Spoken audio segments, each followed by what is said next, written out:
All right, my friends, get ready for another epic event for Colorado runners, the bRUNch Run. It is back this weekend, and joining us this morning to tell us all about it, we got Alexandra Weissner with us. Alexandra, good morning to you, my friend. How's it going? It's great. Yeah, you are ready. I'm ready. I would say you are dressed and ready.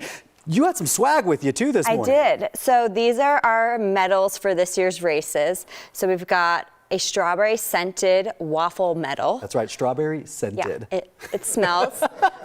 Smells like strawberries. That's awesome. And yeah, this is what you get when you cross the finish line at our Denver race this weekend, or you can join us in Beaver Creek next weekend for a trail race. All right, well, that's just one of the incentives. Of course, there's the brunch part of it all. We're going to get to that in just a moment. First off, let's talk about the actual different runs. You were saying there's technically 2 different races, but there's also really a third for more ambitious people. There is. So we have our 5K and our 10K, which you can walk, skip, stroll. However you want to get across the finish line, you can get there. But then for the more ambitious people, we do have our Andy Challenge, which is inspired by one of our ambassadors, who asked if he could run the 10K and then run the 5K as well. And so you have an hour to run the 10K starting at 8:30, and then you run your 5K at 9:30. Oh my gosh. And you know what? There are people out there that are like, that sounds great. Let's do it. You know, okay, so what time what does all this start? Everything starts at about 8:30. Okay. So runs start at 8:30 all the way up to 9:30 with that final 5K wave. That was something that we heard was really popular. People love running in smaller groups. Yeah. And then when you cross that finish line, you get your scented medal. And then there's all the brunch bites and morning libations. Yes, and I want to get to that a little bit here in just a bit, but we're not just talking to runners here. We're talking to people who maybe they want to be part of the brunch part, but they also just want to cheer on their friends. They don't want to do the running part. And that's one of the most important roles for runners, is to have that friends and family network out there. You know, make some signs, get out there.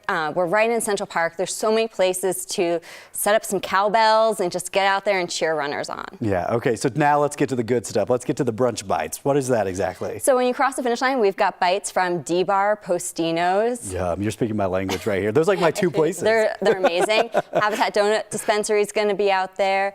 Aspen Baking Cooking Company, My Fit Foodies.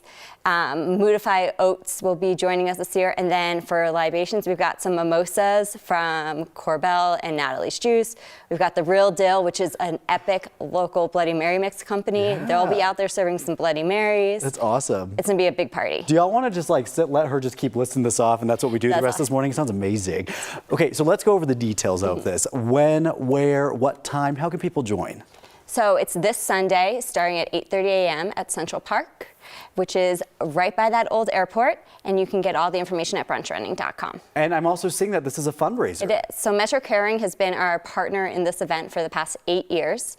Our goal this year is to help raise 40,000 meals to help them get through the holiday season. All right, Alexandra Weissner, I think she's kind of tempted a lot of us to maybe head out there. We can cheers our mimosas to you on Sunday. Awesome. Alexandra, thank you so much. Hopefully, we'll see you out there.